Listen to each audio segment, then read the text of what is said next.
Here are 4 ways to spend less. I don't know about you, but I'm kind of a person who tends to adopt an all or nothing mentality when I want to accomplish something. I'm like, I gotta go hard or go home. And in some instances, that works awesome. But in some instances, it is not very productive for me. It's a fail. And I wanted to spare you that all or nothing energy and start thinking about how we can do some small things, small little things to start spending less for better results.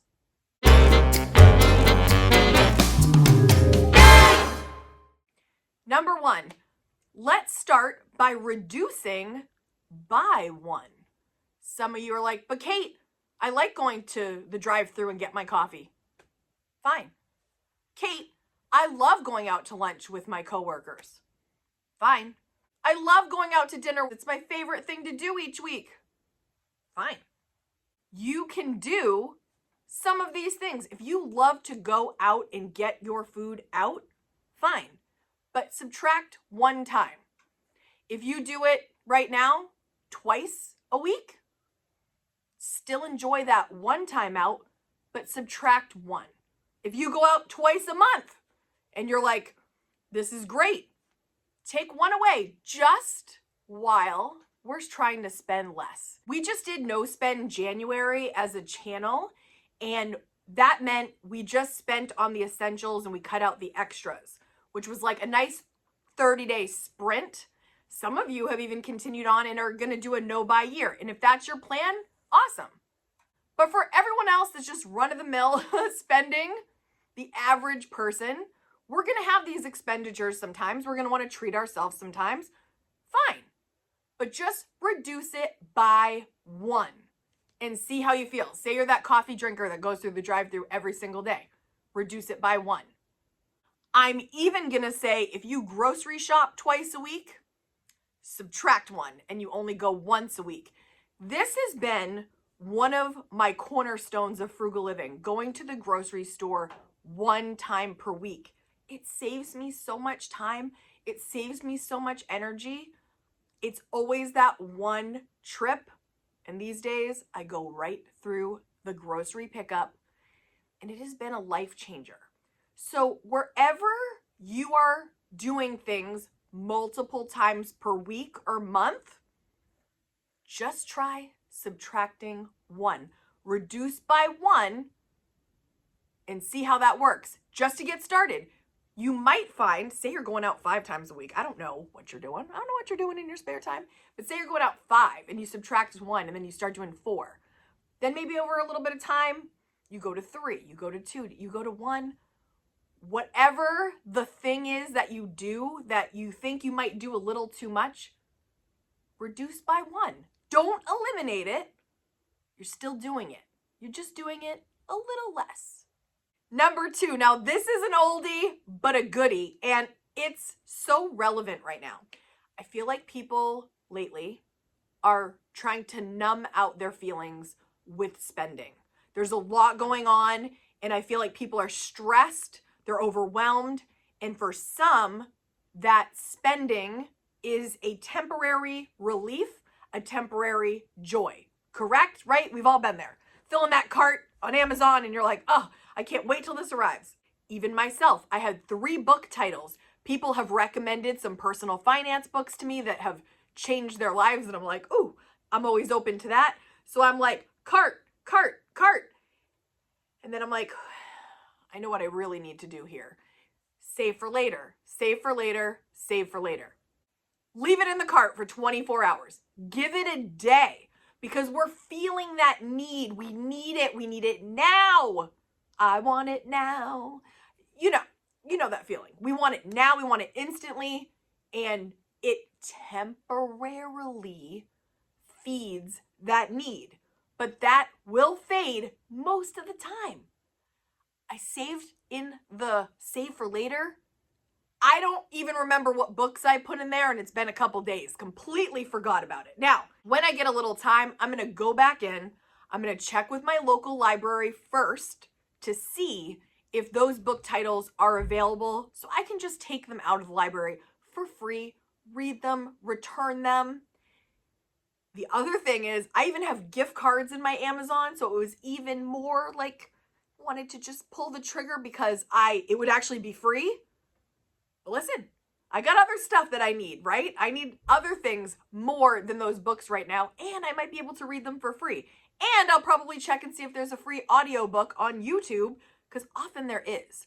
So my point is, leave it in there. Give yourself a day. Give yourself the full 24 hours, and then go back and look. If it's still nagging at you, you're still feeling it, maybe it's time for that purchase. But most of the time for me, like 90% of the time, maybe 95% of the time, I completely forget about it. The juice behind that motivation just fades out because you just want it in the moment. And I'm talking about 3 books here. I know a lot of you put a lot bigger things in those carts and you're ready to spend.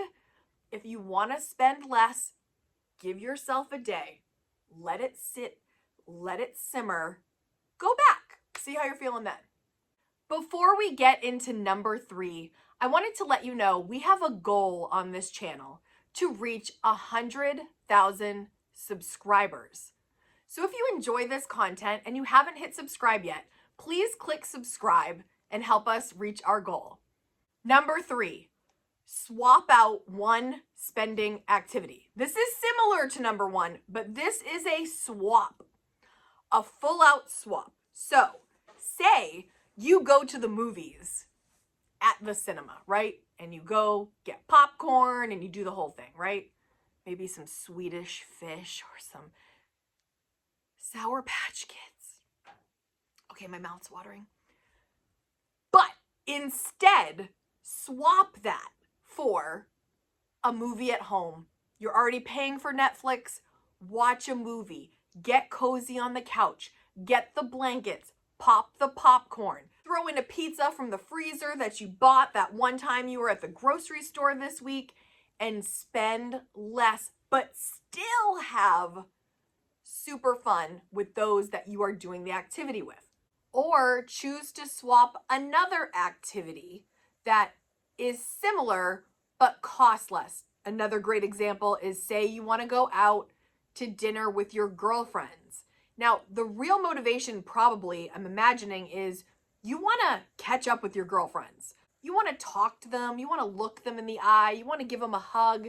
You want to have that social interaction that just feels so good. And sometimes it's just tradition to do it over dinner, right? So you can still do it over dinner, but just invite them over to your home. Have them over. Maybe we do a potluck and make a more financially affordable experience, but still getting the experience. Again, most of the time when we're trying to have an experience, it's for the interaction. It's for how you feel. Sometimes we just want to connect. You don't have to do that at a fancy restaurant. You don't have to go out and have all the drinks and the tipping and all that stuff all the time. If you're looking to spend less, choose a more affordable option. I bet you guys have a ton of ideas with this. Let me know in the comments if you're thinking of something as soon as I'm saying this. You're like, oh yes, movies, dinner. What are other things that you can get the same feeling, but without spending so much? So you're just spending a little less, but still enjoying, still having fun. We want to still have fun, right? But what can we do to spend a little less? Number 4, and some of you are going to hate this one, and some of you will love it. Make a boring meal from your pantry. You know what a boring meal from your pantry looks like, right? You all know what this is, because sometimes you're like, should I DoorDash? Should we go through the drive-thru and get this? And then you look in your freezer, you look in your pantry, and you're like, actually, we do have the ingredients for spaghetti.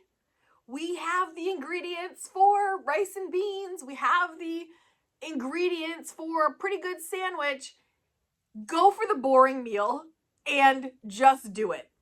You know that door dashing is going to cost you double what it would cost for a boring pantry meal. And I call it a boring pantry meal because it's just the thing you rather not have because you think something else sounds better. I'm in this position literally all the time. But sometimes when you just pick that boring meal and then you start cooking it up, you start smelling it, and you're like, all right, this is not actually that bad. You add the Parmesan cheese, and then all of a sudden, it's a pretty great meal that cost you a fraction of what you would spend if you would pull the trigger, ordered that extra food.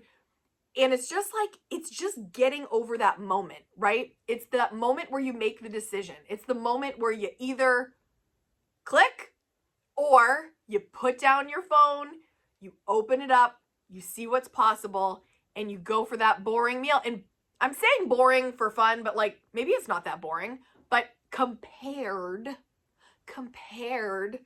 to Chipotle burrito with guacamole and chips, sometimes spaghetti doesn't sound that exciting. I'm just going to say it.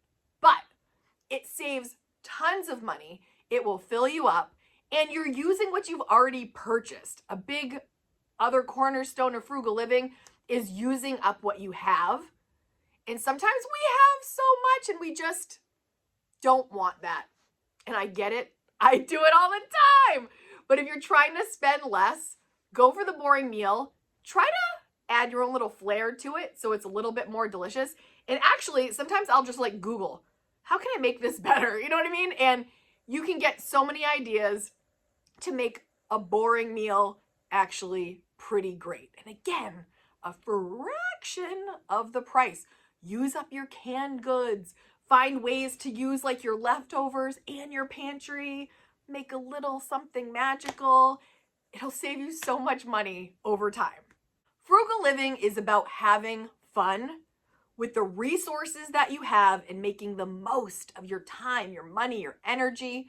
I thoroughly enjoy it. And if you watch this channel, you're always looking for other ways and other ideas. So please leave any ideas down below of how you have either tricked your brain to spend less or just like a strategy that you use to spend less. I hope these 4 have helped today. Try one out. Try them all. Don't try any if they're not going to work for you. Always take what you can from my videos and throw out the rest. Do you, boo. You got to do what's going to work for you. Thank you so much for being here. Hit that like button. If you enjoyed this content, it will help get this video to others. And listen, not going to leave you high and dry here. You want more? I got a video right here for you to watch next. See you next week, guys. Bye.